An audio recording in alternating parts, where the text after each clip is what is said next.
This is Greentech Media's 5 Questions, the 2014 Solar Summit Edition. I'm Stephen Lacey, Senior Editor with Greentech Media, and in this conference video series, we're sitting down with industry executives to hear what's happening in their area of the market.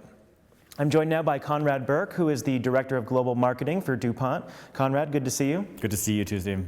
So, from DuPont's perspective, what are some of the more interesting things happening in the solar industry today? Oh, it's a very exciting period. As you probably know, we've been in this industry for over 30 years, so we bring somewhat of a historical and a current perspective of what's going on in the industry.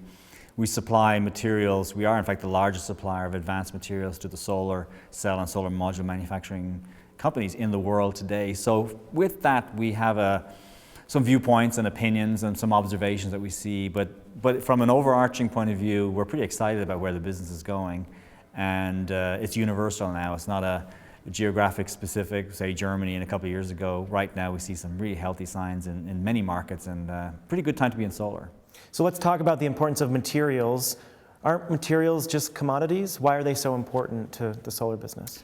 Materials are critical to solar panels. They always have been. I like to bucket them in 3 areas, how materials matter and how they impact performance, if you may, in a solar panel, not just today but in the future.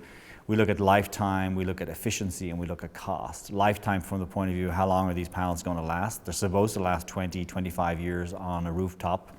Efficiency in terms of how much power you're getting out of this. We've been impactful from a materials business in doubling the efficiency of solar panels over the last 12 years with silver paste, for example, which go into solar cells. So in effect, you use half the number of panels you would have needed today than we would have needed 12 years ago.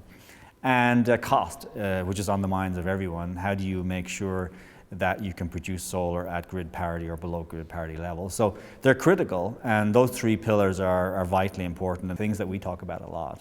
So for solar panel manufacturers, what do you think the key differentiators for them are?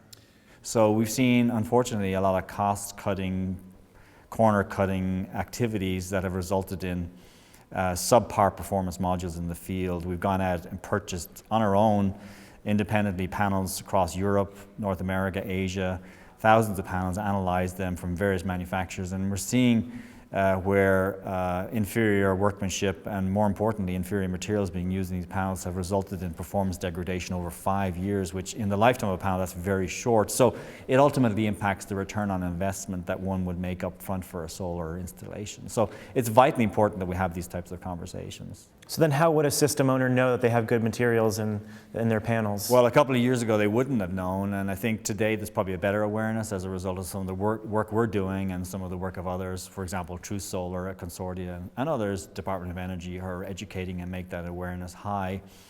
But typically we've seen financiers, insurance companies, various underwriters for solar, whether it's at the small installation level or the big utility scale, haven't traditionally paid a huge amount of attention to what's into a solar panel. They think all solar panels are the same. Let's just put them in the field. They say 25 years, so we're good to go. But in fact, they're realizing now they're seeing subpar performance field installations, and it has impacted their bottom line. Yeah, so within those categories, how should investors be thinking about material selection and their return on investment? I think they need to be looking at it from a long-term perspective. The quick flip, the quick buck, or the quick ROI is not the way to look at it. You have to look at the long-range view of this. How many kilowatt hours are you going to make out of your system?